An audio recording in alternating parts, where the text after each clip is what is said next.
Hello, thank you for joining us in a brand new video. Today we have a comprehensive review of the Vivo X200 Pro. Let's get started. This device is the flagship model from Vivo.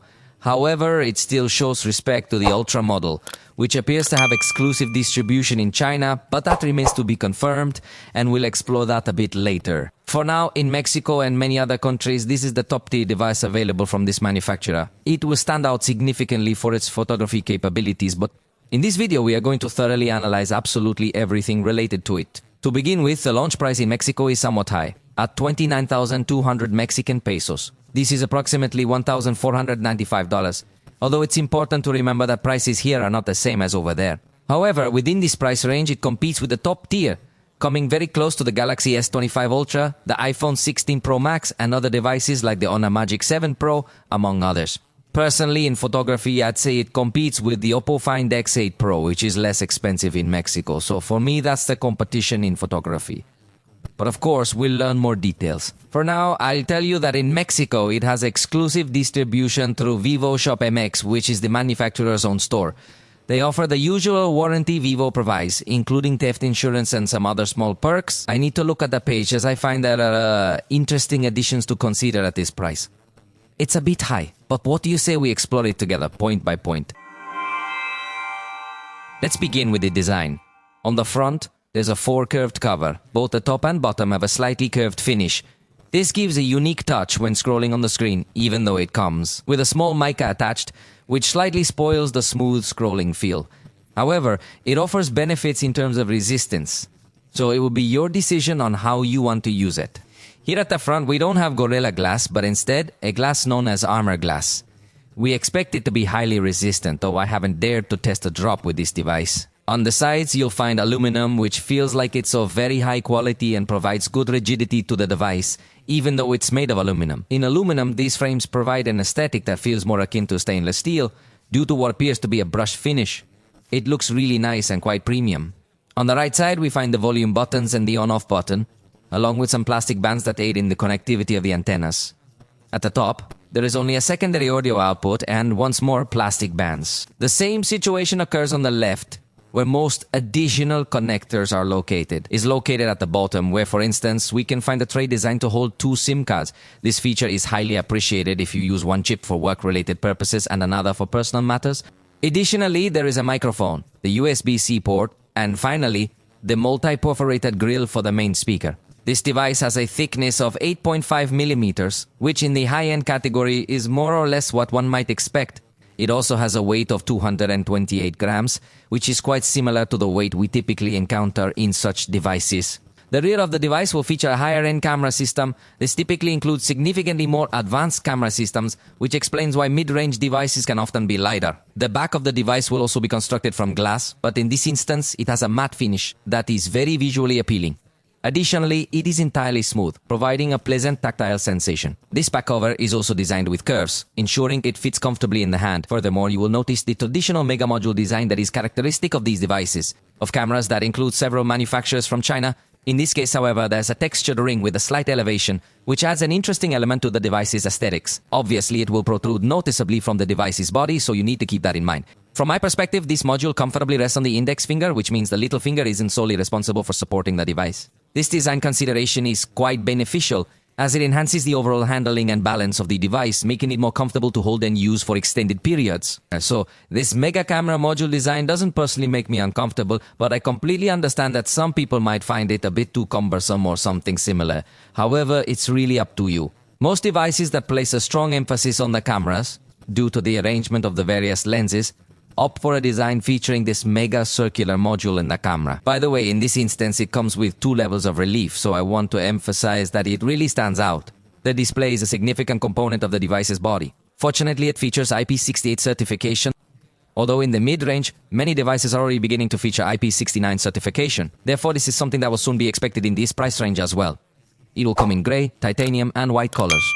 In this regard, there aren't as many choices or as much variety available as we might prefer in the high-end segment. The screen is 6.78 inches, very wide, with very small bezels to have a good use.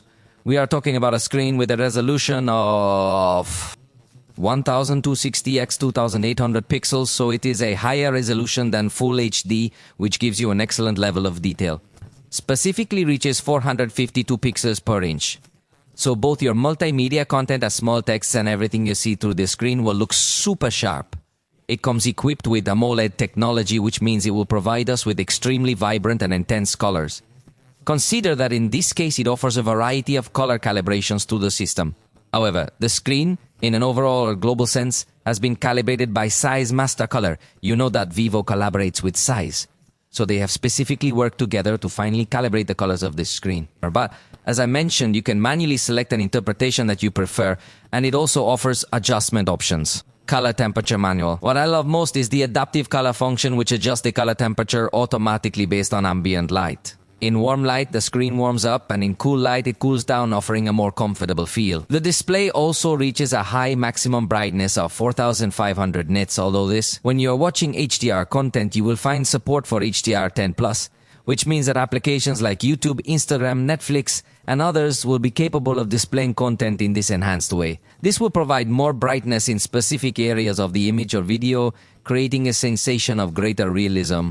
Consequently, the screen will offer an excellent display outdoors, and as I mentioned earlier, when viewing multimedia content, it will enhance your overall experience. When it comes to the lowest brightness setting, we will discover that it decreases to a very good level, allowing for a comfortable viewing experience. Additionally, it has a dimming rate of 2160 Hz. This means that if you are particularly sensitive to the flicker, which is often generated when the brightness is low on the screen, you will hardly be able to notice it. But besides having a low enough brightness, we will also find the extra dimming mode available within the accessibility options. This ensures that when you are viewing the screen at night or in areas where the brightness is low, you won't be able to perceive the flicker caused by low brightness on the screen. Furthermore, the extra dimming mode within the accessibility options makes viewing at night or in dimly lit areas much more comfortable. So, if you are very sensitive to flicker, this feature will be beneficial as it provides a smoother and more enjoyable viewing experience, especially in low light conditions. The dark mode is completely guaranteed to provide comfort, as it comes with the usual features like night mode, eye care mode, and more functionalities that are commonly integrated into other devices. This ensures that the screen performs excellently no matter where you view it. Moreover, it incorporates LTPO technology that can reach up to 120 Hz. What's particularly fascinating here is that it can decrease to as low as 0.1 Hz. This means that when the screen is showing static content, it effectively goes. To be highly efficient in optimizing power consumption, making it a screen that excels in every parameter and perfectly aligns with what one would expect from the most expensive devices. Regarding sound, there are both good and bad news. We do find stereo sound, which is expected in a device at this price point. However, the secondary speaker does not have the quality we anticipated. It emphasizes medium frequencies more, which affects the overall sound quality. Is equally nice.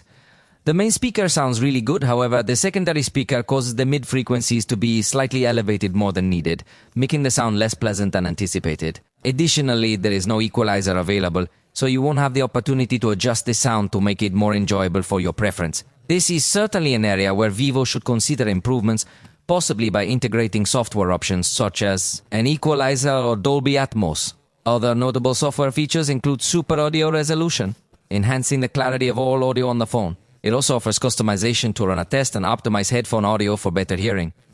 Additionally, there's a Super Audio function that aims to replace Dolby Atmos, providing varied audio quality. Surround sound presets. However, one feature I absolutely love is audio redirection. This feature lets you play specific content on your cell phone while simultaneously playing other content on a Bluetooth speaker you're connected to.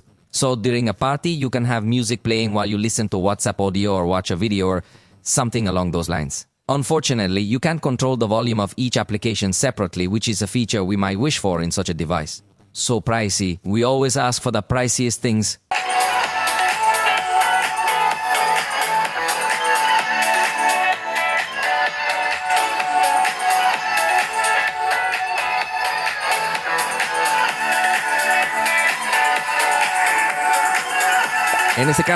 In this particular case, as one might expect, there is no headphone jack present. Therefore, if music is your top priority, you can still enjoy high-resolution audio as long as you have headphones that are compatible with the aptX or LDC codec. However, it does not offer the LHDC codec. Given its high cost, we could reasonably expect this feature to be included. For audio without latency, you will need to use USB-C headphones or an adapter. Regarding the microphones, you will find there are 3 units located around the device. How about we listen to a test? Esta es una prueba de sonido grabada con los micrófonos del Vivo X200. It's certain that the audio will pick up well. Interestingly enough, this device also includes a voice isolation mode that needs to be manually activated for each application. Let's conduct a test because in other phones from the same manufacturer, this mode hasn't really shown any noticeable difference. Este audio está siendo grabado con el micrófono de vivo con el aislamiento habilitado. Ahora vamos a hacer otra prueba. Ahora es exactamente el mismo ambiente, pero con el efecto deshabilitado. As you may have noticed, I believe that the difference is really imperceptible. I'm unsure why they included this mode if there's not going to be a noticeable difference, but it does exist. Now, let's proceed to test how the microphones perform in an environment with more noise.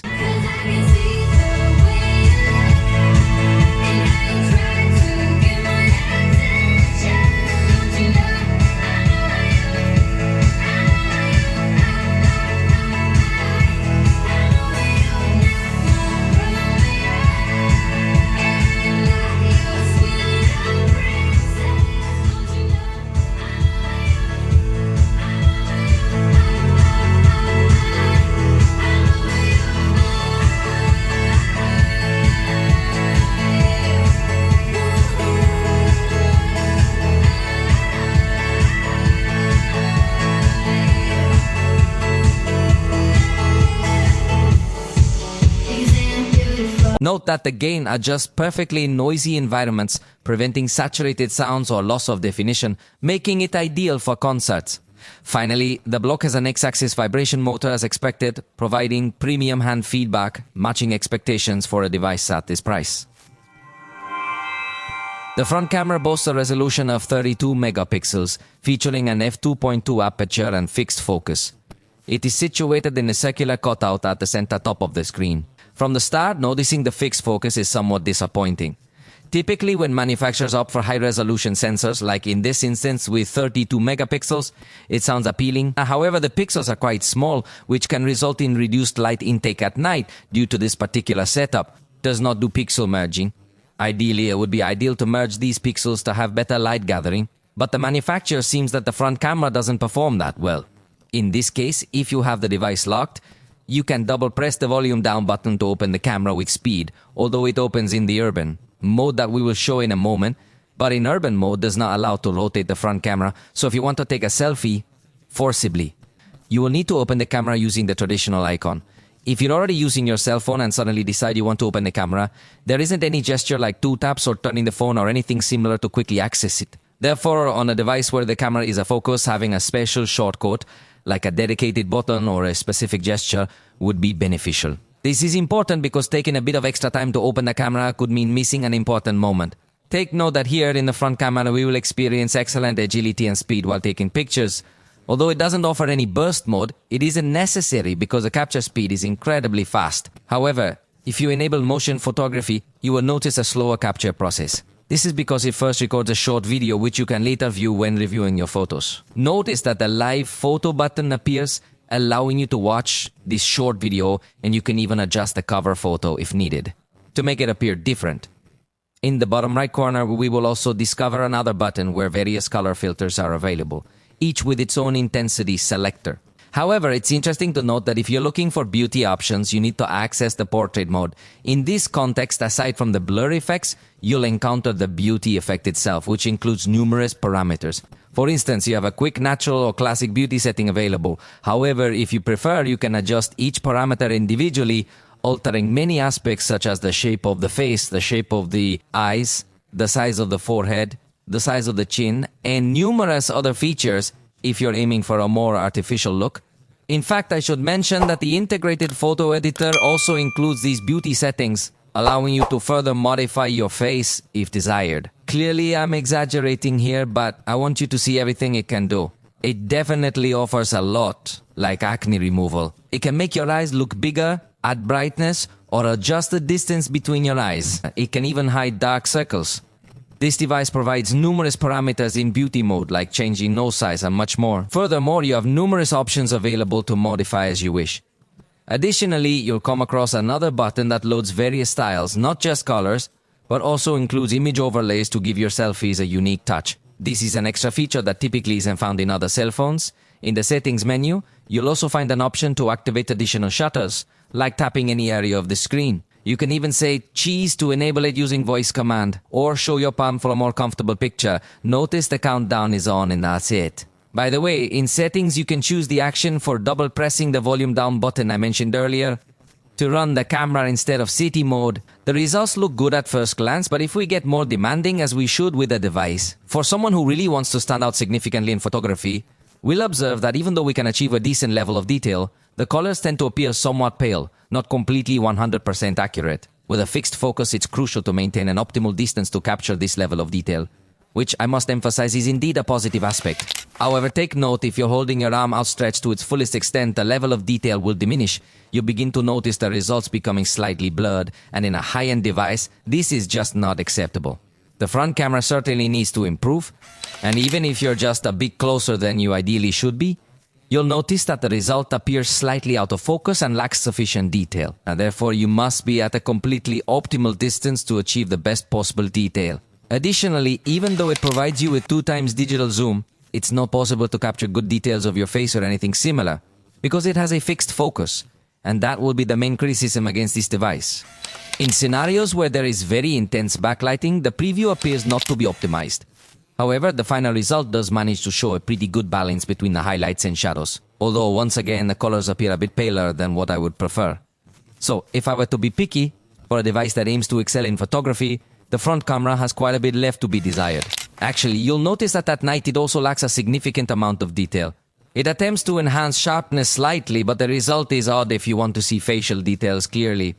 Additionally, the photo above used the screen as a flash simulation, as it automatically decided it was better turned on. If you disable the screen so it doesn't appear on your lens, for instance, the result will be even less detailed. In nighttime backlight situations, once more, it struggles to stand out, providing us with only a minimal level of detail, quite low textures, and in fact very low contrast. Additionally, if you use the night mode along with the screen on to simulate the flash, I believe the result does show some improvement. However, it still doesn't offer a significant amount of detail. When it comes to portraits taken with this front camera at night, I find that the outcome is quite similar in terms of the level of detail. Given that this is a portrait photo, we can accept this level of detail, especially when you consider that the background blur effect is quite nice. In fact, it's worth noting that if it manages to keep the objects in focus for portrait photography, then it indicates good quality in this aspect. I also want to emphasize that it creates a very pleasant and professional effect for the background, even though it doesn't achieve 100% accuracy in detecting the objects.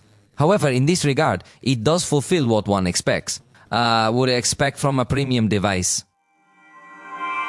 The rear system includes 3 cameras. First, the 15mm ultra-wide camera with an f2 aperture and autofocus using a 50-megapixel Samsung ISOCELL JN sensor. Next, there's the 23mm main camera with an f1.57 aperture, autofocus and optics featuring the Sony Lithia 800 and 1850-megapixel sensor.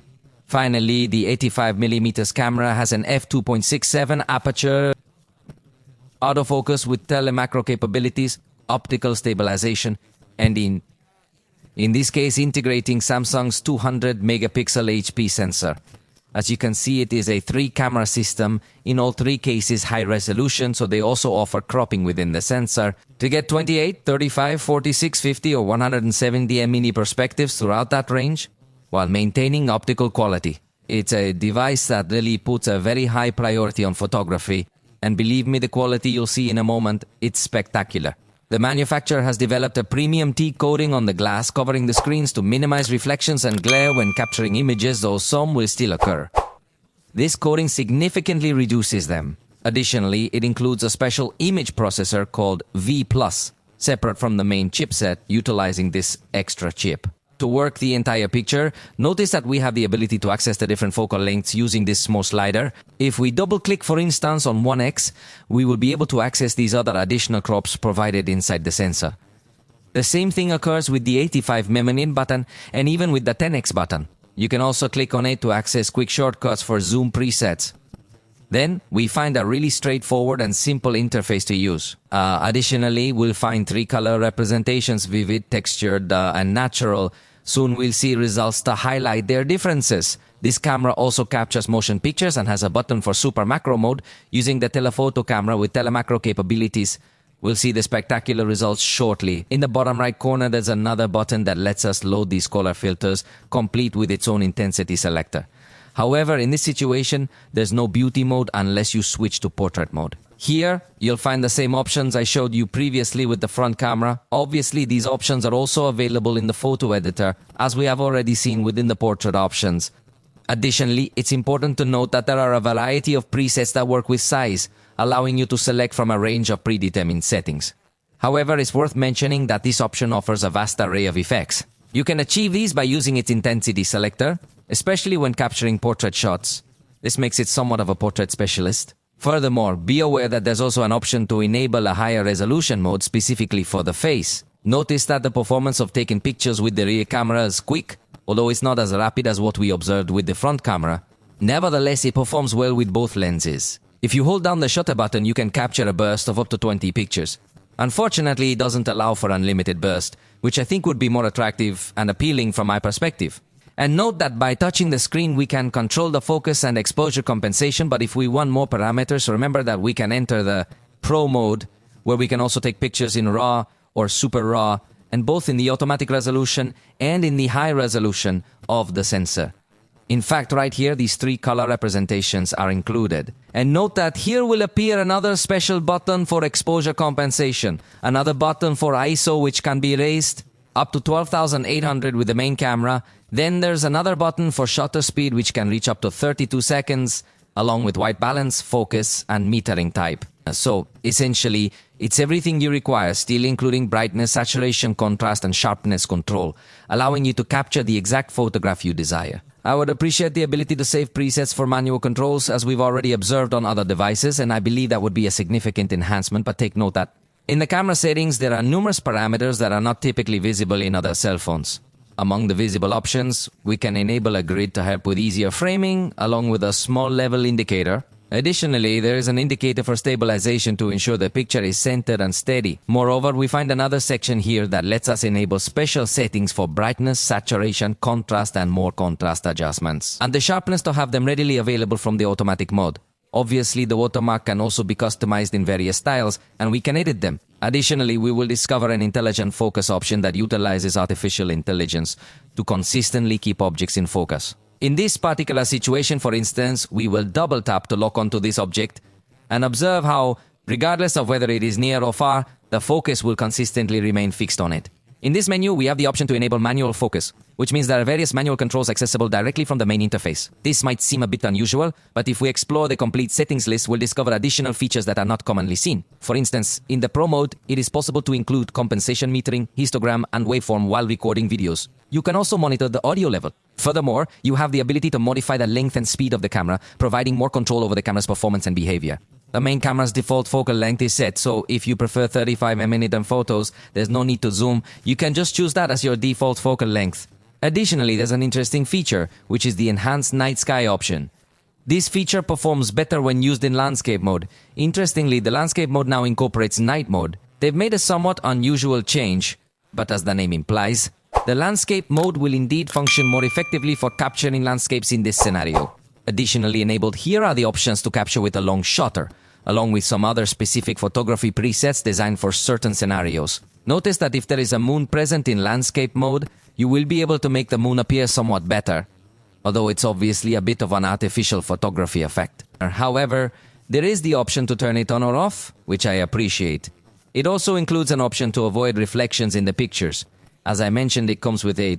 In the urban camera option, you'll notice that the main interface allows you to slide up, revealing this urban camera interface. This interface somehow adjusts the viewfinder, ensuring it doesn't have too many buttons or elements cluttering the top. We'll have quick access once again to all these different focal lengths. Additionally, you can click here to activate spot metering or the hyperfocal distance, and you can also change the viewfinder type. If you prefer manual settings, you'll see how it appears here. To view the histogram, this display option is interesting. In the lower right corner, you'll find access to various color presets, and in the upper right, you can manually apply different presets that aren't in Pro mode but are in Urban mode. Now, the system can seem a bit redundant, but you have plenty of options. In fact, if you open the menu, you'll notice you can also create another blur styles effect and modify the shutter style signature. You could even add your own name on the shutter for a personal touch. For the document scanner, be aware that you must switch to a specific mode to perform this action. Luckily, it allows the use of the ultra-wide camera, so you won't need to be too far from the sheet. And note that detection and cropping are quite fast, but it's basic, you can't add more pages or anything. You do have a button to detect text in digital format, allowing you to select, copy, or do other actions. Regarding QR codes, it doesn't detect them by default, but there's an option in the settings to enable this recognition. It's important to activate this option for better functionality. In terms of experience, this method ensures immediate detection, allowing you to enter without delay. Let's evaluate the results on the day with the ultra-wide camera, which is 15mm.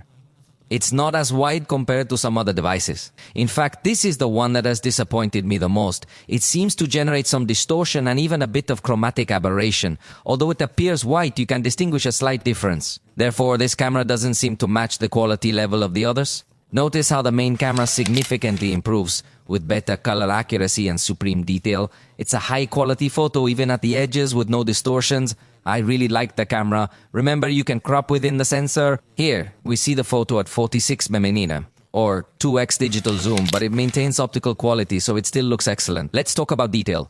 Now, when you look at the photograph taken with the 85mm lens, especially outdoors, you'll notice that it provides us with an excellent result. In this situation, the focus is exceptionally precise, ensuring that the areas in focus will exhibit very high detail, while the rest might appear slightly out of focus. This isn't necessarily a drawback. In a moment, I'll demonstrate how you can actually take advantage of this. Also take note that with the 10x zoom, it almost looks like optical quality. Once again, the focus will be extremely precise, and in this particular case, it's quite evident. The background is what's actually in focus, while the object here remains out of focus.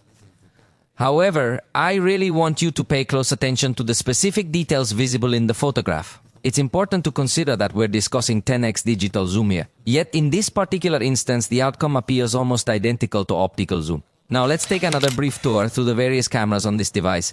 This way you can continue to observe the impressive zoom quality it offers. In this situation with 230mm, we are at 10x digital zoom. However, I must emphasize the optimization applied makes the device appear exceptionally good at this zoom level. Now you are observing at 20x zoom with 460mm followed by 30x zoom, which would be approximately 690mm. This is typically the maximum zoom you're likely to use on a daily basis. But, of course, the device has even more capabilities, and here you can observe how it optimizes the shapes, figures, and letters. If you take a picture of something like this, you will notice that it's somewhat artificial, but it provides very good detail overall. On the other hand, when faces are present in the image and you're zooming in, you'll see that it doesn't apply as much optimization. In this scenario, you're examining the picture with a 20x zoom and then a 30x zoom, which I must emphasize is the maximum you should use on a daily basis. I believe it turns out well, even though it might not have as much detail as in images where no face is visible. Of course, it allows you to have more zoom, but it feels somewhat more forced, I must insist, because it does not apply the artificial internet enhancement when faces are present. However, take a look at the good results we discovered. In this instance, the photo has a zoom of just over 20x, and it definitely appears very good in terms of detail. Now, you're observing a 30x zoom photo, and the truth is that I was genuinely surprised by the impressive zoom capabilities of this device because the processing it applies does so effectively. But we won't just see good performance outdoors. Now let's go indoors, where the ultra-wide camera seems to me to have a good representation of colors. In this case, it does so in good quality. Although, again, the jump to the main camera is very noticeable, where from my point of view, the colors look even more accurate and more realistic, and this despite not being in an environment with as much illumination as we saw outdoors. When applying clipping within the sensor, it still preserves excellent detail. As I expected with the 85mm camera, we will achieve much more precise and accurate focus, and so I'm already letting you know that this camera will truly be a spectacle for macro photography. For now, observe that the colors remain vibrant even in indoor photography, and I'm impressed by the level of detail it manages to achieve. In this particular instance, it's a 10x zoom photo, and trust me, the image appears incredibly detailed. Given that it's an indoor photo, the zoom performs exceptionally well for backlit shots. It's worth noting that the preview with the main camera seems to be well optimized. However, with the ultra-wide camera, there might be a tendency to overexpose certain areas, yet the overall result was positive. Even when using the ultra-wide camera, you can observe a satisfactory balance between highlights and shadows. But without a doubt, once more, the primary camera is said to experience a significant improvement in quality, particularly in well-lit sections where there's less overexposure, resulting in more precise color representation. Even when using the 46mm crop, the camera continues to perform impressively in backlit conditions, as does the 85 lens. However, when utilizing the 10x zoom setting, it's important to observe that while it provides excellent detail, in backlit scenarios, it might cause some areas to be overexposed. This is one of the few aspects we can request improvement on, given that it is an extremely comprehensive device in terms of photography. Now, take a look at its performance during nighttime, where the ultra-wide camera continues to deliver a commendable job, even though it is the least strong among the three cameras. Regardless, it performs admirably, accurately exposing the brighter areas, while the darker regions exhibit almost no noise, with details remaining intact. The main camera shows quite similar performance in all the aspects I've mentioned to you, although there is a noticeable improvement in quality. However, one thing I really appreciate is that even when you apply the crop to zoom 2x, it still retains optical calibration. This is a feature that not all devices manage to achieve in night scenes. Typically, in night scenarios, the level of detail tends to diminish, but this device remarkably maintains something exceptional in handling the darkest areas, as well as in the handling of the camera has a very good control over illumination areas, being something completely spectacular. And with the 85mm camera, it continues to perform just as well. It's a device that remains very consistent in very high performance in different lighting conditions. Even look at this 10x zoom picture on the notch with a strong area of illumination there, and the result is just spectacular. The most brightly lit area doesn't look completely burned out, and the surrounding area looks well defined. But look at the level of texture that achieved in these areas. It is truly spectacular. This is a device of exceptionally high caliber for photography, allowing you to capture images from various focal lengths and in different lighting conditions. Even in scenarios where there is no light source present, observe how it skillfully manages the darker areas to prevent the appearance of artifacts. You can still distinguish something out there, but it is remarkably well controlled compared to other devices, especially when considering that it is the ultra-wide camera. Moreover, the area that receives some lighting exhibits excellent color saturation. This provides a great representation, making the ultra-wide camera truly spectacular. Remember, I mentioned that this was the weakest camera among the three integrated into this device. The main camera continues to deliver strong performance in photography, showcasing even better color accuracy. However, when applying the 46mm crop in areas with much more darkness, we can observe that it struggles to maintain the optical quality, and the white balance can get a bit more confusing. Although this is a much more complex photograph, I appreciate that it utilizes its periscope lens, even in these very dark situations. It's worth mentioning because other devices, when capturing images in much darker scenarios, tend to disable the telephoto camera. Yet here we achieve a good result once again with excellent detail and controlled noise. Believe me, it was an incredibly complex photograph, and you managed to solve it very well. Although applying the 10x zoom in these super dark scenarios, it's quite obvious that it's not going to maintain the same level of detail, it still applies a good level of optimization. So I insist, we are in front of some really spectacular cameras. However, the 85mm camera specifically is likely to become your favorite if you enjoy photography a lot. Because notice that, as I anticipated, the focus will be much more accurate and the depth of field is going to be significantly more noticeable. Consider, for instance, how this entirely natural blur effect is produced. In this particular scenario, we are not utilizing the portrait photography mode. Instead, what we have here is a 100% natural blur. The closer you get to the person or object, the more pronounced and noticeable the blur effect becomes. It's important to highlight that in this situation, we are referring to a 10x zoom photograph. Yet, observe the remarkable level of detail that we can appreciate in this photo.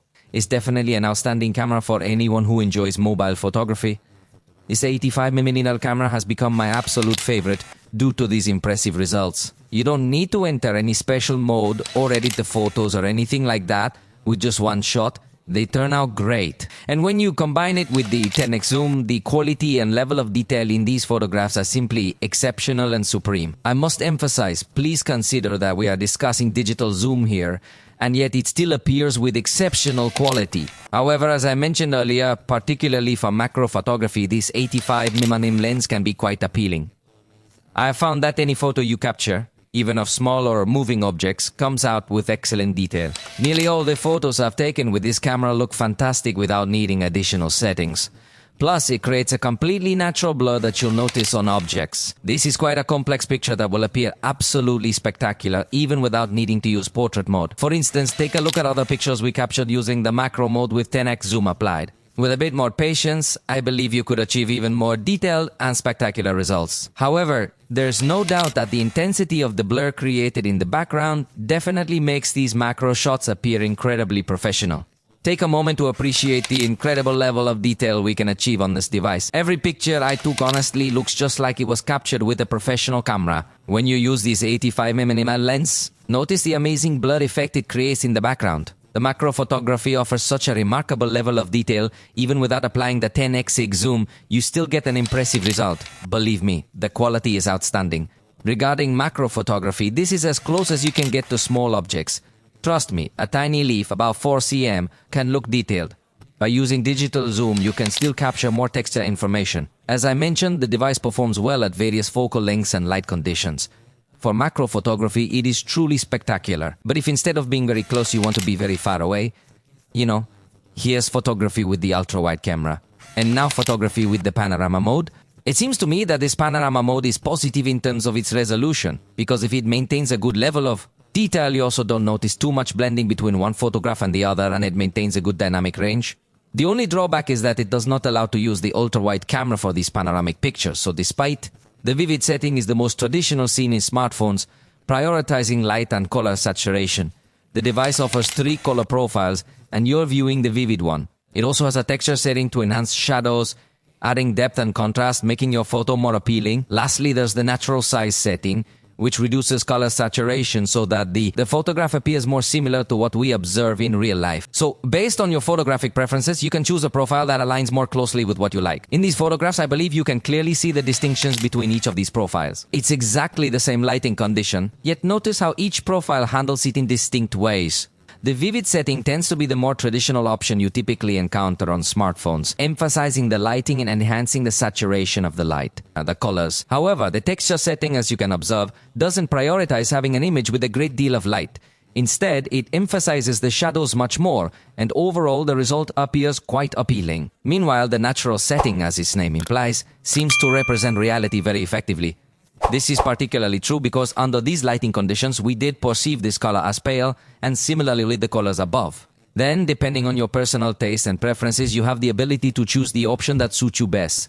The device additionally integrates high-resolution modes for its cameras, yet in none of these modes do I think it achieves such a high level of detail. Perhaps they should improve the high-resolution mode to truly provide us with a significantly more detailed image. The main camera, in my opinion, is the one that performs a slightly better job in delivering a detailed image in high resolution, because the 85mm camera, to me, seems to be the one that provides us with the most detailed image. It includes a bit of over-sharpening to highlight certain details, which provides us with a picture that has excellent resolution. However, if you are being picky, you might notice over-sharpening in certain scenarios. Finally, when capturing moving pictures, keep in mind that if you're outdoors with good lighting, generally across various focal lengths, you will achieve good results without noticeable movements or sweeping motions. But when you switch to using a bit more, with zoom lenses such as a 170mm, you might begin to notice some difficulties even when you're outdoors in maintaining everything in focus and keeping it sharp. The device appears to intelligently detect when there's motion, and even when you're indoors, you will typically see good motion definition. However, it struggles again when you utilize more digital zoom. These are some of the few areas where this device could see improvements on a photographic level. Ultimately, portrait photography is truly spectacular. One positive aspect is that it enables us to capture portrait images using various focal lengths, offering diverse styles of bokeh and blur effects, developed in partnership with Zeiss. Indeed, the results are evident, with an excellent detection of the gaps. Additionally, it offers a variety of color styles, allowing you to choose different styles based on your preferences. Some appear a bit warmer and others seem a little cooler, but in each of these images you'll notice that the outcome is truly amazing. Pay attention to the fact that some of the blur effects are slightly more oval-shaped, while in other instances you might observe a blur that's less intense, but in a triangular format. Regardless, I must emphasize that it offers a tremendous variety for creating the portrait photography you desire. In fact, it even includes a black and white effect that looks fantastic, along with another effect that features a coloration that is intentionally designed to adds a particular level of textural noise, which is often considered a pleasant style by many photographers. So it's a device that offers quite impressive capabilities for photography. Thanks to incorporating a wide variety of styles, it can satisfy different tastes and preferences in photography with each one of them. And now watch closely, because here, I'm going to show you some additional examples of portrait photography that I captured. This way you can truly appreciate the excellent depth detection it possesses, which is quite a remarkable feature of this device. What surprised me most is that despite some areas not being 100% accurate, this smartphone is the most accurate I've tested. Look at this complex area with many gaps. It almost perfectly detected it from various focal lengths. Even this indoor portrait with less than ideal lighting. And obviously, when you zoom in, you might notice the image isn't as detailed, but trust me, the results are very positive. Check out this angle, where we'll again see some objects that are hard to spot. The lens area and its performance are truly spectacular in these scenarios. Portrait photography is definitely a strong point, just like all the photos we took in these tests. When it comes to video recording capabilities, we'll discover that the main camera offers 8K at 30 frames per second, which is available. Additionally, we find 4K at 120 frames per second is supported by both the main and telephoto cameras. However, the ultra-wide camera appears somewhat more basic in its offerings. Fortunately, it does support 4K at 60 frames per second with either camera, which is exactly what we would expect from a high-end device. Therefore, it certainly does not disappoint in this aspect. Note that its resolution selector is quite clear, so you can change the settings easily, and you can even change the default format to whatever you prefer at all times. You also have Dolby Vision recording available, which we'll show you in a moment, and notice that when recording video, this ring is quite comfortable to move around in the zoom. It has no problems with that. It has a button to take pictures while you're recording your video, and another one to take pictures while you're recording your video, and another one to take pictures while you're recording your video, and another one to take pictures while you're recording your video. A button to turn on the flashlight without stopping the recording, plus another to pause and resume, and another to switch to the front camera without interrupting the video. This gives you much more flexibility while recording, a feature rare in devices, making it a notable strength. It also includes a button for noise cancellation during recording, so the recording actually is quite comprehensive. And remember that you can even touch the screen to adjust the focus or exposure. Additionally, you can access the Pro mode and switch over to a video mode. Here you have the histogram with various styles, and you also have the audio monitor. You can activate a recording in an advanced log format for post-production. Moreover, we will also find this focus peaking tool, which highlights the edges of the focused areas, or you have other feedback options available. I'm going to demonstrate this type of zebra pattern in regions that are either too overexposed or underexposed. So, I believe you have some really wonderful tools that truly complement your video recording capabilities. In fact, you also have access to all these manual settings that we previously explored for capturing photos, and they are available for video recording as well. You can even adjust them while you're in the process of recording your video, allowing you to make it incredibly specific. And in the settings, there are also many more tools available. Right off the bat, it allows you to add a watermark, which is not something you commonly find in videos, but it's available here. It also displays the level so you can determine if you have the correct framing. Additionally, there's this stabilization circle allowing you to see if there's excessive movement or not. Moreover, take note that in the additional settings, we will find the option to change the codec if you wish to have greater compatibility. You can also adjust the bitrate to achieve better definition, especially when dealing with videos containing a lot of action. In our case, we conducted all the tests using the standard rate. However, it's important to be aware that this option is available. Additionally, note that tracking is available to maintain continuous focus on rapidly moving objects. Moreover, it will automatically reduce to 24 frames per second during night scenes to enhance the light input. Additionally, if you've been recording for an extended period, it can dim its screen to help prevent excessive battery use. And there's something very important to mention, it has a white balance lock. This feature is excellent because even though the balance seems stable, you'll notice it shortly. However, if you're in a setting where the white balance changes drastically, you can simply lock it and problem solved. I absolutely love this feature. And it also includes the option for audio denoising when you're recording a video. So it offers a wide range of options, and we're going to check out the results because this device observes that in 4K, it would enable you to apply a crop, allowing you to reframe your video in post-production while still keeping a very high level of detail. Therefore, that would be the primary use of 4K. Which isn't something used every day, but it's definitely appreciated that such a feature is present in a device that comes at this price point. Now, I also want you to see here an example of what it would be like to record in 4K at 60 frames per second, which is also available on the device to give it very good video capabilities. Obviously, this would give you much better fluidity, and I think at the price, even if you compare it with a camera, there will not be so many cameras with the ability to record in this resolution at this frame rate. Now you are seeing the result in 4K at 30 frames per second. which I would say should be about what you usually use to record and have your memories in good quality. The ultra-wide camera seems to me to have a good quality, although you do notice a bit of chromatic aberration, especially in more intense movements. Changing the main camera, we will see an improvement in this treatment, but it maintains good color rendering, a stable white balance. It is not seen that the focus is not as good as it should be. Additionally, with the telephoto camera, we observe good quality. However, as noted in photography, the zoom and depth of field might be more pronounced, so ensure you focus on your recording subject. For indoor scenes, notice that the ultra-wide camera thankfully doesn't face as much noise trouble as seen in some other devices. In these particular scenarios, it appears to me that the main camera quite surprisingly did not perform as well as I had anticipated. You don't really see as much texture, perhaps due to its attempt to reduce noise. The camera I still truly enjoy is definitely the telephoto zoom camera, primarily because of the beautiful blur effect it creates. Although I must mention, the colors might appear a bit paler than what I would prefer.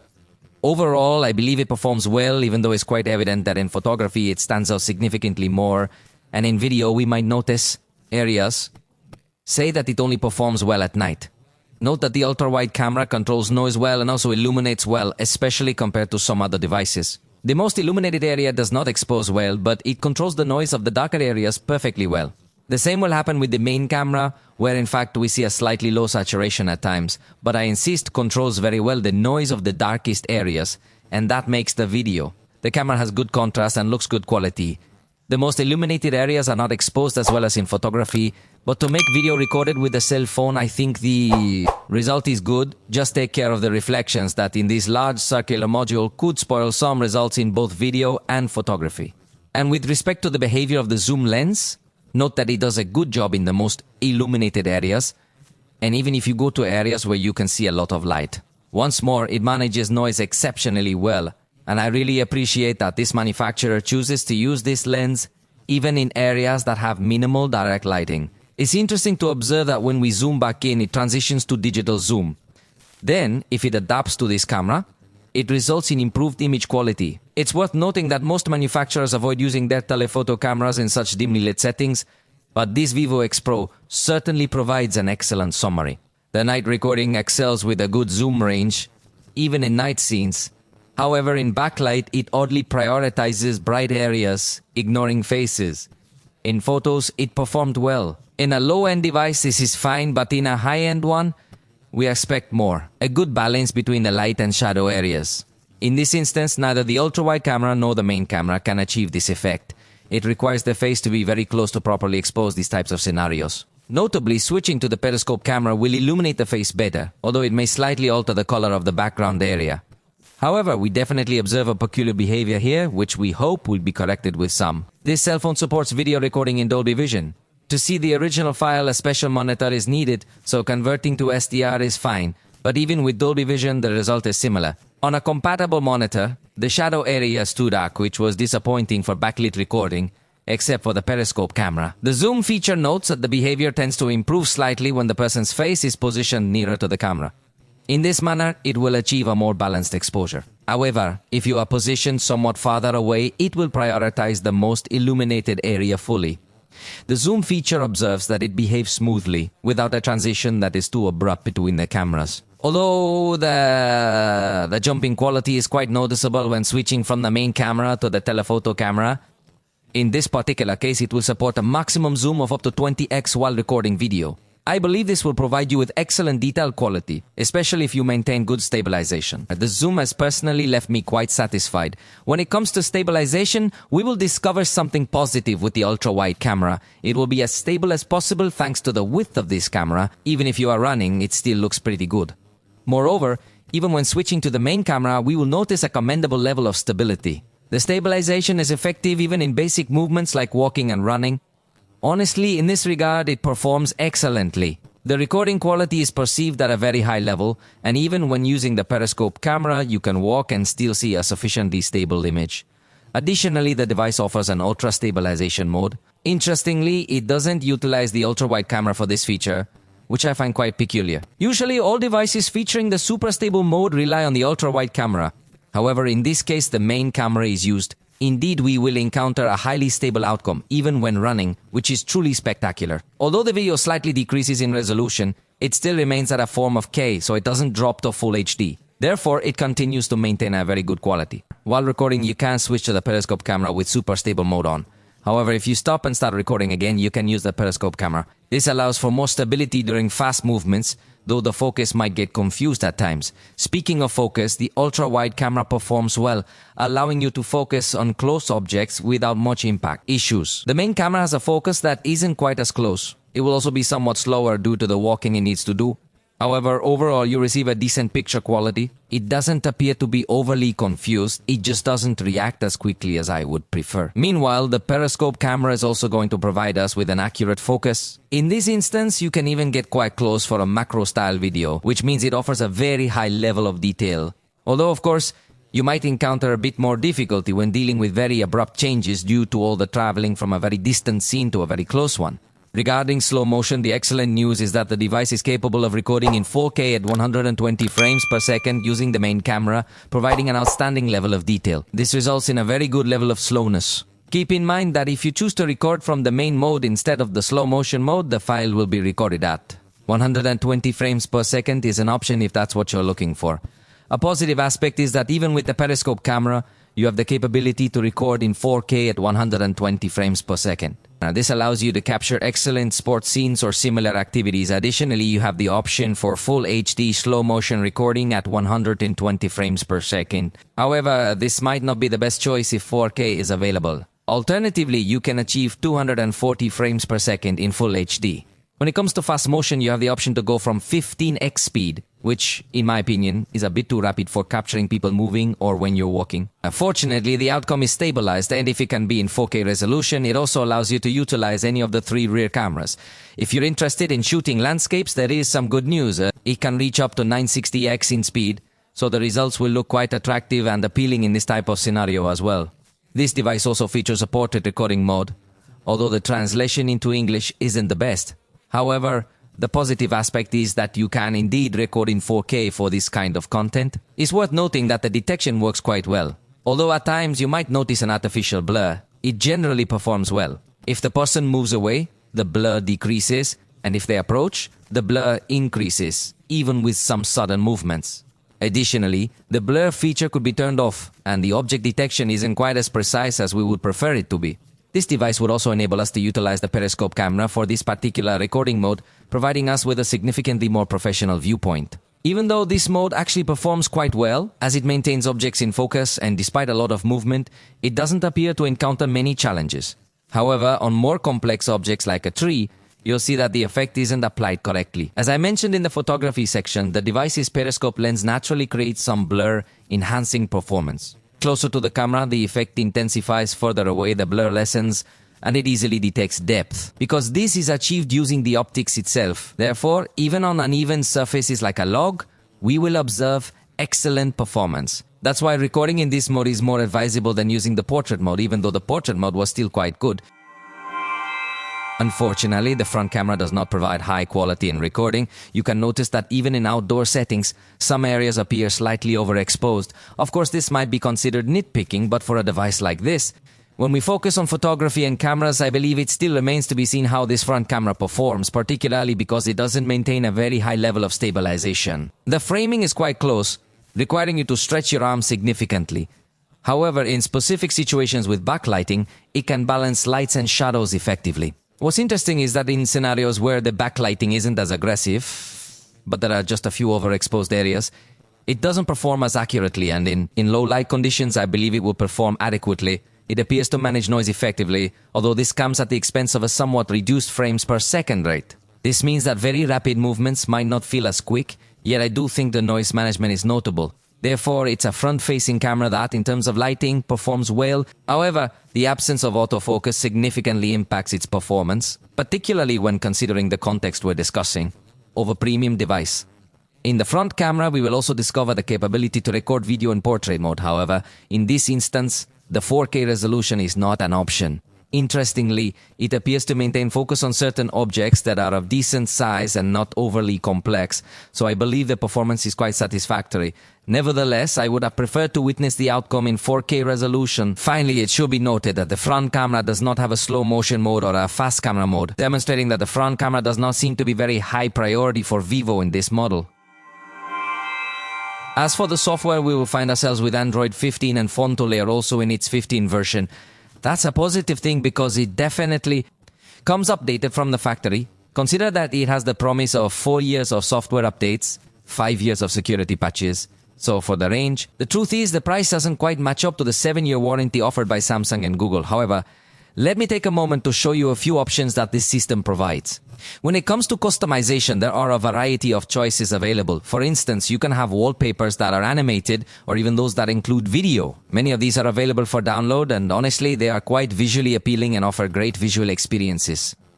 It's worth noting that some even going to be able to go synchronizing in conjunction with some other parameters of the cell phone to evolve, let's say, then it really seems to me a good alternative when placing these phones. You also have the option to place your own videos as part of the wallpaper, so that is an important customization section that is not very common in most cell phones. We will also find several themes available with the possibility of accessing a store to download even more content and watch the video wallpapers. That some of these themes even extend to the point of slightly altering the lock screen and various other aspects, which suggests a decent level of customization. Of course, not every icon will line perfectly, so it's your decision whether you prefer to adopt these customization styles or not. Regarding the lock screen, be aware that we will have the capability to modify the clock style that's shown, including its orientation, typography, and font color. Additionally, we might also have the opportunity to create depth effects so our face appears above the clock as if it were a photograph. In this situation, since we have a video background, that option isn't available. However, it's worth noting that we will also find the always-on display mode, which includes various covers and options we can select. There are some analog watches, some digital ones, and overall, I believe they present a good selection of options. Although you cannot have the always-on display mode in full screen, unlike when viewed on an iPhone.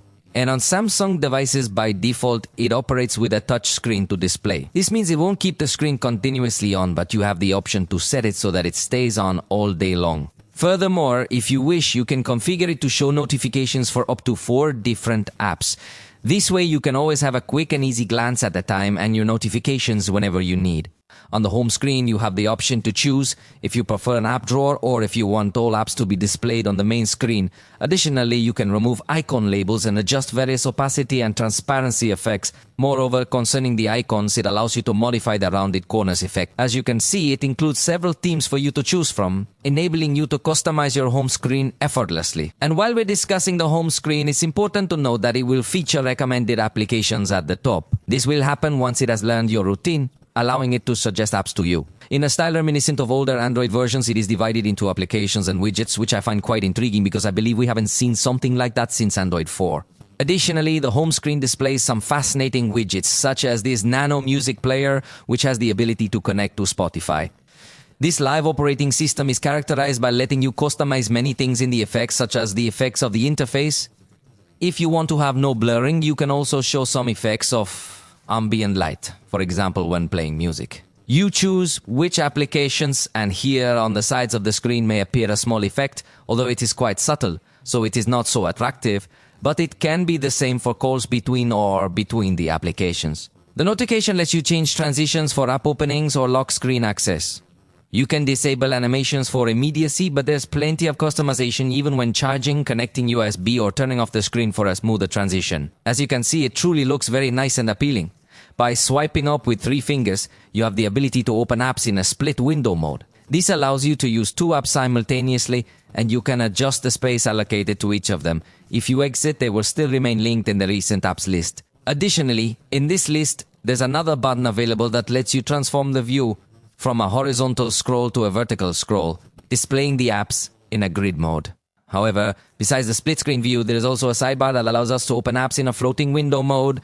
Unfortunately, in this mode, you can only open 1 app at a time while the others will be minimized. But the good news is that YouTube and Instagram are available to run in this mode.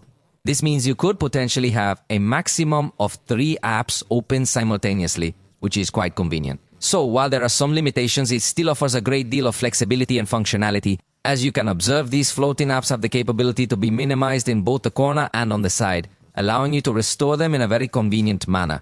In this instance, they might not support transparency, yet they do allow resizing. If you swipe down with 3 fingers, you can capture a screenshot with the option for extended screenshots, which is indeed a very handy feature. Additionally, take note that you have the ability to perform some level of editing with a section that lets you somehow. A method to censor content you don't want to show. By the way, you can customize screen recordings for image quality. You can also prevent notifications from showing in your recordings and choose where to record audio from. We will find other gesture options like turning the screen on and off by lifting the phone or double tapping an empty space to turn it off. We also have gestures that allow us to answer calls easily without needing to press any buttons. Additionally, there is another gesture available to shake the device and turn on the flashlight. However, this feature only works when your device is on and the lock screen is displayed, which makes it less useful. It's important to note that the flashlight cannot be turned off using the same gesture, so you'll need to turn it off manually using the button. Furthermore, be aware that a quick action has been defined as well, which involves a gesture to press and hold the volume button down, which by default will also activate the flashlight. I believe this is a practical gesture, and in this situation, if it is turned off using that same gesture, you can still choose to start a voice recording or open Facebook or any app that we desire, including the camera. Additionally, you can customize how the power button functions, which by default will summon the Google Assistant and the one-handed mode. Note that it is enabled with this. A gesture that I consider to be quite practical, especially if it reduces the screen in all its dimensions, allowing you to easily reach any item displayed on it. Additionally, it lets us resize the screen to be a bit smaller or larger, depending on the size of our hand, which seems to me to be a very well thought out and implemented mode. Also, for video calls, we find beauty effects. Note that these effects will appear when you're in a call. This floating button lets us quickly view and adjust intensity levels, allowing you to showcase blurring effects in video calls without extra tools. It's not compatible with many apps, and it would be better if it integrated with Zoom, Microsoft Teams, and Google Meet. There's also a tool to schedule power on or vibration mode. Airplane mode is a small countdown feature that helps schedule tasks and automate your cell phone, but it's quite basic. The operating system seems somewhat simple to me, and I would like to see more features added. Regarding artificial intelligence, this device lacks many tools compared to others. However, in your photo editor, there is a draft section with artificial intelligence, which you need to activate because manually blurring actively is much easier. But let's attempt using artificial intelligence to remove this area and observe the outcome. It's attempting a detection. I performed the task very quickly. Obviously, if you desire a more precise result, you can take your time selecting. However, notice that it has done an excellent job of removing these objects using generative artificial intelligence. You don't really notice too much difference, which is fantastic in that regard, although it obviously requires an internet connection. For photographs where there is a glass in the middle where annoying reflections are usually generated, it also has an option to reduce the reflections. Note that you have to press the process button. It takes a few seconds to upload the image and then wait for it to process and download it again because it requires internet connection. But note that the result will be really interesting if it is able to eliminate some reflections, although there are times where additionally, the device will indicate if it has failed to detect these reflections, which means the result may vary depending on the picture you've chosen. Please note that this process can take a significant amount of time, so let's be patient and I'll display the result shortly. At last, here is the outcome. Observe the difference. In this instance, it successfully removed one of the reflections that was present, although the upper part has remained unchanged. So, I must emphasize, it can assist you in enhancing certain aspects, though it obviously won't perform complete magic. Also keep in mind that it supposedly includes a photo optimizer powered by artificial intelligence, intended to correct and enhance photos lacking in definition. However, I honestly don't notice much of a difference after using this tool. In the Notes application, we will also encounter some artificial intelligence tools. Please note that the button is right here, and we have several options available. To begin with, it mentions intelligent layout. It's important to note that in this instance, the device will initiate text generation from a brief paragraph we've provided. Notice that it can keep generating text, allowing us to insert it with just a single touch. This feature is truly fascinating for creating all these extra annotations. Additionally, it includes a button for summarizing, which will again produce a concise format with a summary of all the text you've chosen. Notice that we will also find an option to extract to-dos, which will allow you at key points to have the following actions to perform. It takes a little time and obviously also requires an internet connection. However, note that it even places you in a box to check all these items, so I believe it can serve as a good assistant when you are taking your notes. And finally, in the voice recorder, we're going to discover a really good function because it has the ability to transcribe all the text that's present. Not only can you find the transcript, but there's also a button you can press to view the summary it generates at the top. This makes it quite useful for recording long meetings.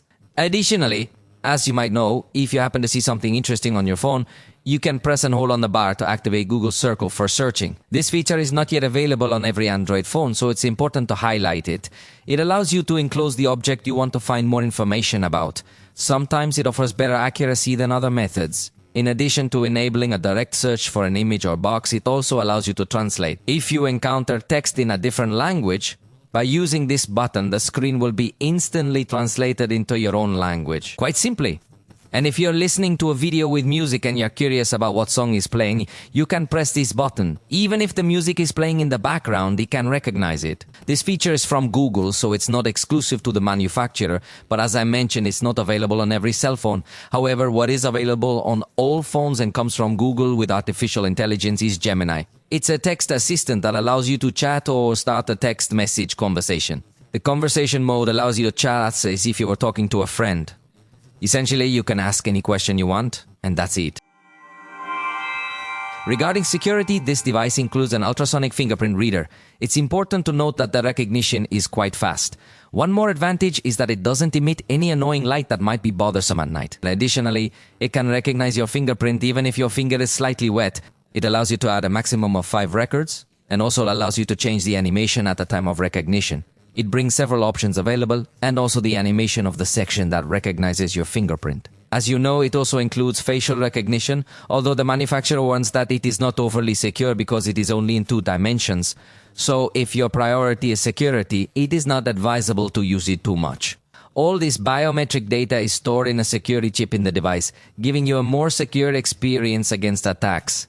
But note, the device lacks many security tools, no secure folder or child mode. It does have app lock, accessible via your fingerprint for blocking access. The applications you desire can be accessed by requesting a second verification. Additionally, it offers features to conceal applications from the main screen, allowing them to be displayed only via a code from the phone app. Moreover, there's an option to clone certain applications, enabling you to manage 2 accounts on the same device.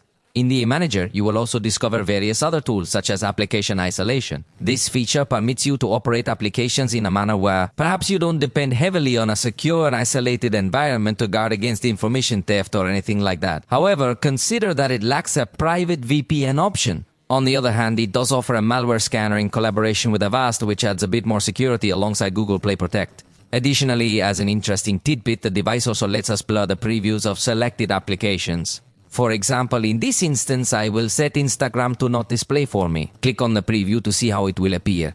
In this case, it's a bit blurry, although honestly, it's not much of a hindrance either. As you can notice, there aren't a lot of tools added by the manufacturer, but you do have all the Google security tools that come with all Android devices. In the description, I provide a video where you can explore all these additional features. The only ones not included are the privacy controls. I'm unsure about Android safe browsing, but the rest is available. To know all your phone's capabilities, go watch that video too. Now, let's discuss the 6000 mAh battery. It's more advanced or larger than the average, but it also has a powerful processor, which can consume a lot of battery during heavy use. So, when attempting to download the cell phone as quickly as possible, it took 3 hours and 58 minutes. This performance was actually a bit below the average for cell phones. However, I must emphasize that this was under a very extreme test scenario. Obviously, with the processor being so powerful, it can handle many tasks within this short period. Still, when leaving the drainer running in the background and playing videos in the foreground, it lasted 6 hours and 18 minutes, though the drainer was frequently closed. Vivo often aggressively manages background apps to save power. It doesn't just limit power, but closes them, so some notifications might stop unless you adjust settings to keep apps open. This aggressive management helps the battery last through the day. For instance, on my latest, I tried playing YouTube videos with the screen brightness set to 50% and with the battery from 100% until it turned off completely, reached about 20 hours and a half. So in this sense, if you see that it is one of its strongest points, it offers a very good autonomy, but you know that battery life depends on your day-to-day, so if you're going to have very demanding and very heavy activities, the processor has very strong capabilities, but you can also consume much battery. However, for typical daily use, it will provide you with excellent duration. Additionally, if you enable a saving mode, it can further extend this already impressive duration. In emergencies, there's the Ultra Saver known here as Super Saver, which limits several functions and, as mentioned, can help you extend battery life even more during emergencies. And when the battery was fully discharged, keep in mind that it has a theoretical charge of 90 watts. However, if you look at the graph, it never exceeded 35 watts. In 15 minutes, it charged up to 30% and nothing more. Within 30 minutes, it reached 56% and the full charge was completed in 50 minutes. Considering that it is quite a large battery, it is actually not bad at all that it charged from 0 to 100% in almost 1 hour. But when you read that it has 90 watts, you might imagine that the charging process would be much faster. Yet you quickly realize that it doesn't even go over 40 watts. Plus, the charger is not included in the box, so I had to use the 90 watts live charger that comes with other cell phones. If you try to charge through power delivery, it tries to adapt, but it doesn't charge at more than 20 or 15 watts. This charging power is definitely very strange to me. And I know what you're thinking, maybe fast charging was disabled, and you're right about that. We did a second test activating fast charging in the settings, but the result was very similar. Look at the graph again. It did not go over 35 watts at that. Anytime in 15 minutes, it charged up to 29. You see, in half an hour, up to 62%, and the full charge finished it in 52 min. In other words, there is very little difference really if you activate or don't activate fast charging. I don't know if it's a problem with my power grid or what's going on, but this cell phone does not charge fast if I've tried other cell phones that have a peak. Initially, it has a very high charge, particularly during the first few minutes. After that, they manage it, but not in this case. The fast charging, let's say, is disappointing because in theory, it should provide a much quicker charge, yet in reality, you don't notice the difference. Additionally, it supports wireless charging at 30 watts. Of course, you require an official charger to achieve this power level. Nevertheless, it also works with standard wireless chargers. Being a quality high-end device, it supports wireless charging too. Reversible so that you can charge an accessory or a friend's cell phone. On the back of this cell phone, and to take care that the battery does not deteriorate so easily, it comes with intelligent charging system so that if you leave it charging all night, it does not give the maximum power. In fact, we have already seen that it never gives a very high power that we say, but it has no load lock. So if you need to have it plugged in at all times, the battery will deteriorate. You will have to be unplugging and plugging constantly, but that will also spend charging cycles. So for example, if you are going to drive an Uber or some similar activity where I see that always have the cell phone plugged into the current, it would not be recommended. Let's talk now about connectivity. In this case, we find support for 5G networks and also for Wi-Fi networks. 7 considers that if you have a tool to block data consumption and avoid bad surprises, so that, for example, YouTube can only be accessed using Wi-Fi while mobile data is restricted. Additionally, it offers support for eSIM, allowing you to easily add mobile data plans by scanning QR codes, eliminating the need to purchase a physical SIM card, which is particularly handy when traveling. Thus, as a high-end device, it meets all these criteria. It also includes support for Bluetooth 5.4 and NFC. Although it lacks a radio, which was anticipated, it does allow for accessory connectivity via the USB-C port with OTG. In this particular case, it's a USB-C 3.2 Gen 1 port, which provides incredibly fast transfer speeds when you use the cable. In fact, with the cable, you can also project the screen using HDMI adapters, offering a high-end experience just as we anticipated. However, if you prefer, you can also project wirelessly. In this scenario, wireless projection allows you to hide notifications for higher priority purposes or simply project images. You can watch videos or listen to music while doing other tasks on your cell phone, or even project with the screen off to save battery life. As you can tell, it provides various projection options. However, it does not include a desktop mode like Samsung DeX or the features seen in Huawei or Motorola, which let you use the phone like a computer. Unfortunately, this functionality is not available in this case. What we do find is Android Auto. And when it comes to sensors, we will discover accelerometers, a geomagnetic field sensor, an orientation sensor, a gyroscope, and a physical proximity sensor. Fortunately, this is noteworthy because even in high-end devices, many manufacturers already include virtual sensors that are much simpler. Additionally, there is infrared, although you might notice it doesn't seem to be at the top. Therefore, we will find it in the camera module, which is used to turn on your TV, or generally utilizing the cell phone as a universal remote control. Therefore, overall, it appears to me that this aspect is completely covered. Regarding the ecosystem, I should mention that Vivo is a manufacturer that hasn't made significant efforts to provide its users with a fully integrated 100% experience. Clearly, being part of the Android ecosystem means it's not a closed system. This allows for easier connections with other devices, but it might still require some configuration. I'm not sure whether you need an extra processor or if you simply require a bit more knowledge to install certain applications and similar things. For instance, Vivo doesn't have a laptop, so if you want to connect it with a Windows laptop, you need to install several applications and configure them. However, Vivo does have a catalog that includes headphones, tablets, and watches. Yet, they don't offer something highly advanced in terms of interaction among all these devices. As I mentioned, it largely depends on Google and its services. For example, Vivo does not offer its own cloud. It does not offer its own app store or its own home devices control app or its own health platform. In this sense, as I tell you, the experience is a little bit more shortened, completely dependent on Google. It will be up to you if that bothers you or not, but I'm just telling you. Let's test how fast the applications open this Vivo X200 Pro. I remind you that it has the MediaTek Dimensity 9401 processor. Great. It comes with 16 gigabytes of physical RAM memory and, in addition, 512 gigabytes of storage. On average, it took about 1.6 seconds to open each application. Unfortunately, it reset my stopwatch because it's quite aggressive with background processes. Let's take a closer look at how it performs with the open applications. As I mentioned before, it's somewhat aggressive with apps running in the background, especially when they are not applications. Specifically speaking, although some services, like in this instance it was a small stopwatch, it is important to note that applications specifically seem to be manageable if you can keep them running. At least they do not appear to cause any severe reboots when you return to these applications. Moreover, the processor is incredibly fast, and the optimization observed in this operating system is also excellent. It is very efficient at taking full advantage of the processor's complete power. Please note that it will indeed provide excellent power when dealing with this type of additional effects. It seems that it doesn't take much time as everything is processed really quickly. When navigating through feeds that have numerous multimedia elements and more, it also appears to be quite smooth. Now let's perform the test in X and observe how it definitely loads the content very swiftly. It feels incredibly smooth. In fact, even the scrolling is perceived to be at maximum speed. When it comes to speed, if you truly enjoy the sensation of your device responding with great quickness, this device will certainly not let you down in any way. There are only a few rare moments where you might have to wait for additional content to load, and even in those instances, it behaves with impressive swiftness. So, without a doubt, the performance will not disappoint anyone. It is a device that operates very smoothly and without any issues. Additionally, it offers you 16 gigabytes of virtual RAM, and in this situation, you have the option to go in and modify or turn off this feature if you wish. Since having 16 gigabytes of physical RAM memory, I find it unnecessary to add virtual RAM memory. However, regarding storage, there is good news.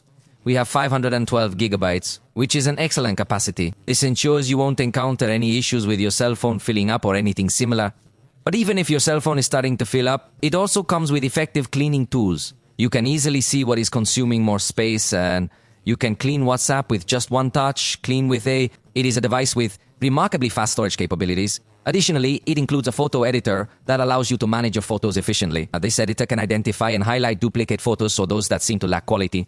You can compress your photos and videos, which means you don't have to delete them entirely. Instead, you can just reduce their quality a bit. These features are indeed very practical. Furthermore, the device lets you explore audio files and locate duplicate files, offering excellent tools to prevent your device from filling up quickly. Moreover, it boasts an impressive capacity. But now, let's take a closer look at the read speed. It is remarkably good, and very few devices can consistently maintain the highest peak at almost all times.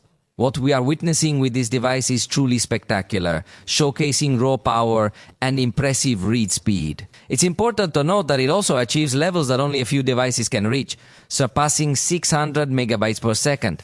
This device is incredibly fast in its storage capabilities. So, let us proceed to a real-life test, and by that I mean exporting a simple video. It's actually the same process we perform on all our other devices. Let's export it in 4K resolution. I want to remind you that in this particular case, we are discussing a video that was recorded using this device, with clips joined together for a total duration of 1 minute. All these clips were recorded in 4K. Now, take note that it's already nearing completion. It took only 12 seconds. This is full power in action, and it might be the most powerful device we have ever had the opportunity to test. For the games, this device incorporates the Ultra Game mode. Notice that it is going to allow us to enable a sidebar that we will see in a moment. Here you can select in which games that sidebar is going to be enabled, and here it is. Going to explain some of the options that you have available through that bar. Then in a moment we will show all those options. For now, what I want you to see is that you can also block notifications and mute calls or answer them in a second. If you wish to flatten or absolutely reject them, it really depends on how much patience you have with those who are interrupting you while you're in the middle of playing. Additionally, you have some error prevention capabilities with touches and gestures on the screen that allow you to disable them. It's also important to note that you might have the ability to maintain some games with floating windows. And now, let's go ahead and run a game so you can observe this more clearly. Take notice that at the bottom there are several options that you will have available to you, and here is this particular one. Small sidebar. Here, find the button to activate esports mode, triggering several features at once. It prevents interruptions, answers calls in the background, and optimizes latency. You can manage settings individually if preferred.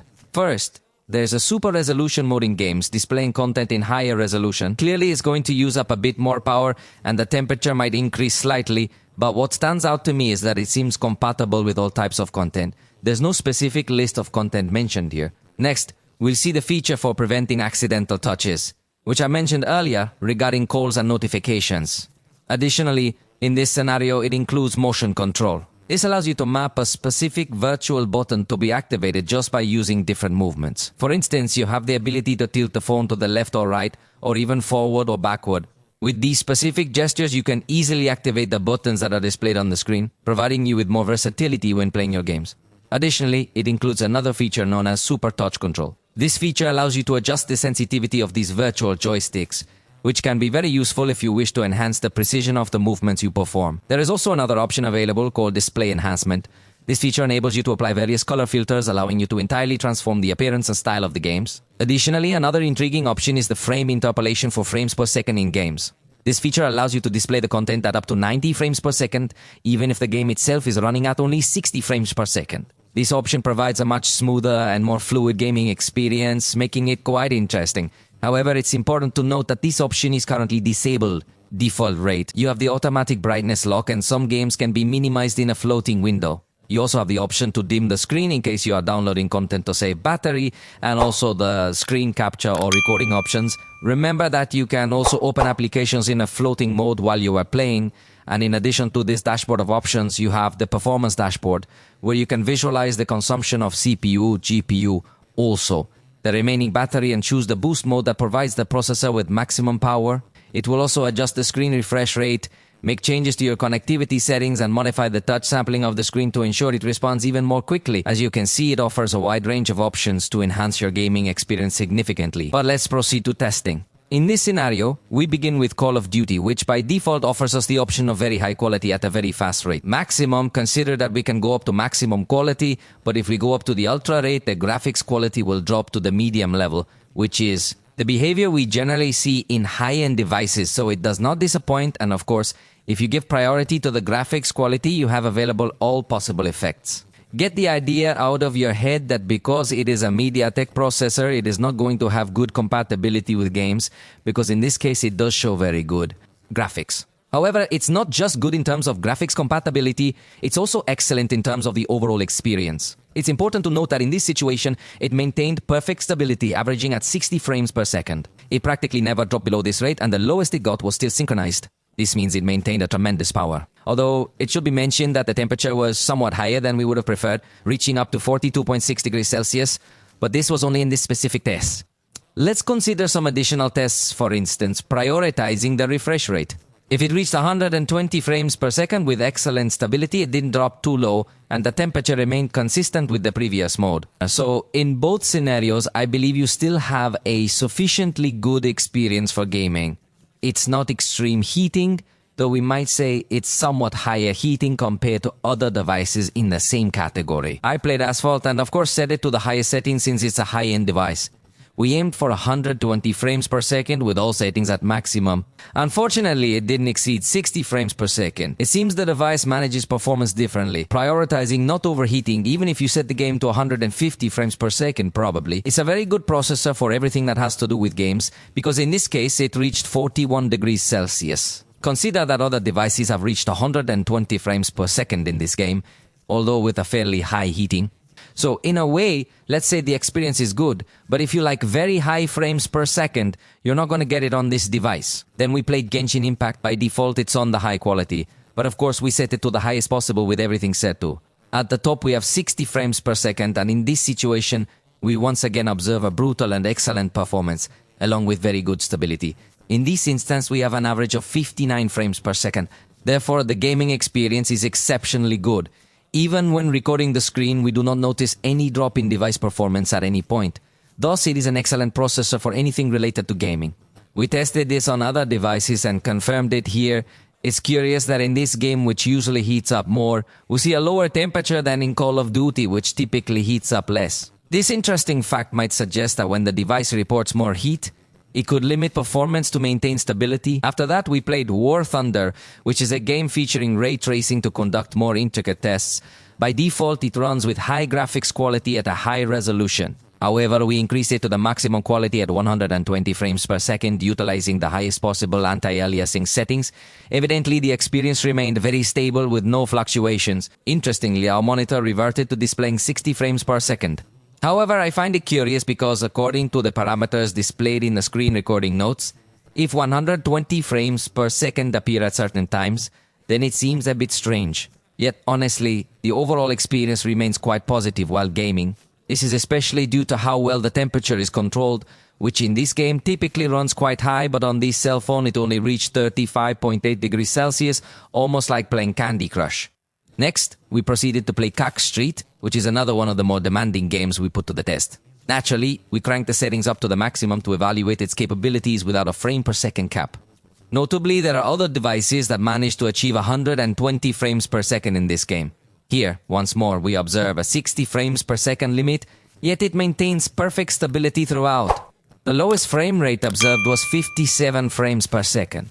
Once more, we notice a performance with excellent stability, and the temperature remains well controlled. As I mentioned earlier, other devices have achieved 120 frames per second, but they experience extreme heating, sometimes nearing 47 degrees Celsius. In this scenario, the heating is minimal, though the frame rate is capped at 60 frames per second. I believe this limitation is beneficial. However, I must emphasize if you are among the gamers. For someone aiming to consistently reach 120 frames per second in their game, it seems unfortunately that you might face more limitations in this scenario. Lastly, we tried out bright memory, and let's not forget that we are also setting this game to the highest graphics quality possible at 120 frames per second. Once again, the performance has been remarkably good, maintaining 60 frames per second with excellent stability. The lowest it dipped to was 56 frames per second, so the same behavior was observed. We observed that it cannot climb beyond 60 frames per second. However, it maintains excellent stability, which in turn ensures a consistent and good temperature. This is one of those games where some devices have reached temperatures of up to 47 degrees Celsius on the outer cover. In this particular case, it reached 43.4%, which still makes it the game that heated the device the most. Yet, it is not as extreme as the heating observed in other devices, even though it is again capped at 60 frames per second. Therefore, it is quite evident the behavior this device exhibits. It prioritizes a fresh execution, maintaining very good stability, although it doesn't achieve very high frames per second. However, as you can see, the graphics appear exceptionally good and the fluidity is sufficiently high to provide a pleasant experience during gameplay. And in conclusion, we are undoubtedly looking at one of the top examples of mobile photography, and it might be the best I've ever tried. This device and the Oppo Find X8 Pro are currently in competition for having the best camera that I have tested among the devices with official distribution in Mexico, especially when we focus on photography. In terms of video, there might still be some room for improvement, but believe me, the photography is truly spectacular. Across different focal lengths, it maintains excellent detail and does not require an internet connection to achieve a zoom with outstanding capacity. However, the front camera is quite disappointing as it lacks autofocus. And in a device of this price personally, is something that bothers me a lot. Like all high-end is going to offer us good screen, good sound, a battery that does become outstanding over its rivals not. Only because it is 6000 mAh. But really in my test it yielded quite a lot, especially in low power activities. However, the live software, I think it can still have a little more work to improve, add some functions or something similar. It looks like a system that can be used for a lot of activities, especially in low power activities. Basic operational. The ecosystem could also be another point of improvement for Vivo. But the performance, believe me, it is a complete show. It is lightning fast if you still have doubts. Because it has a MediaTek processor. Believe me, this Dimensity 9400. That integrates is a complete beast, is very good, so the gaming experience will be very positive. Edit videos, open applications, all that performs very well. But, well, for the moment we have come to the end of this video. I hope you liked it. Yes, hope you liked it. See you next time.